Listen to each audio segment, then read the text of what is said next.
நீங்க BRICS currency உருவாக்கிட்டு இருக்கீங்க அப்படின்னு சொல்றீங்க. உலக நாடுகள் இல்லாட்டி பிரிக்ஸ் நாடுகள் அப்படின்னு சொல்லி இரண்டு விதமான நாடுகள் இருக்காங்களா? மேற்கத்திய நாடுகள் பிரிக்ஸை ஏன் எதிர்க்கிறார்கள்? இந்த மாதிரியான கேள்வி புட்டின் அவர்களிடம் வைக்கப்படுது. அதுக்கு புட்டின் அவர்கள் சொல்றாரு, யூரோப்பை பொறுத்த வரைக்கும் யூரோவை வச்சுக்கிட்டு அவங்க இன்னும் பெருசா மாறல. பிரிக்ஸ் கரன்சி அப்படிங்கறத நாங்க உருவாக்கிட்டு இருக்கோம். பட் அதை சடனா கொண்டு வரதுக்கான எந்த தேவையும் இப்போது இல்ல. அதுக்காக அது இல்ல அப்படின்னு சொல்லிட முடியாது. பிரிக்ஸ் கரன்சி உருவாகி கொண்டிருக்கிறது. Well, there is no need for haste. И тогда не будешь совершать грубых ошибок. If there is no hurry, then you will avoid many grave mistakes. ஆனா உடனடியாக அதை நாங்க அறிமுகம் செஞ்சு அதன் வழியா ட்ரேட் நடத்தணும் அப்படிங்கிற ஒரு தாட் எங்களுக்குள்ள இப்போதைக்கு வரல அப்படின்னு சொல்லிட்டார். அப்போ பிரிக்ஸ் கரன்சி உருவாகிட்டு இருக்கிறது என்னவோ உண்மைதான். பட் உடனடியா இல்லை அப்படின்னு சொல்லக்கூடிய பதில் நம்ம எதிர்பார்த்திருக்கிறோம். இந்த இடத்துல உடனடியா இல்லை அப்படின்னு சொன்னதுக்கான ரீசன் என்னவா இருக்குன்னு கொஞ்சம் யோசிச்சு பாருங்க. வேற ஒண்ணுமே கிடையாதுங்க.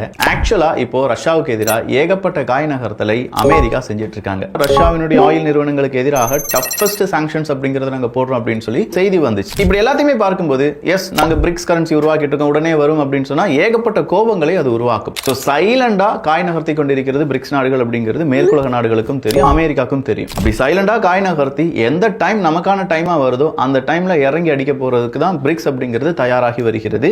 வெளி உலகத்துக்கும் மீடியாவுக்கும் சொல்ல வேண்டியது இவ்வளவுதான். பிரிக்ஸ் உருவாக்கி கொண்டிருக்கிறது, ஆனா நேரடியாக உடனடியாக இல்லை என்பது.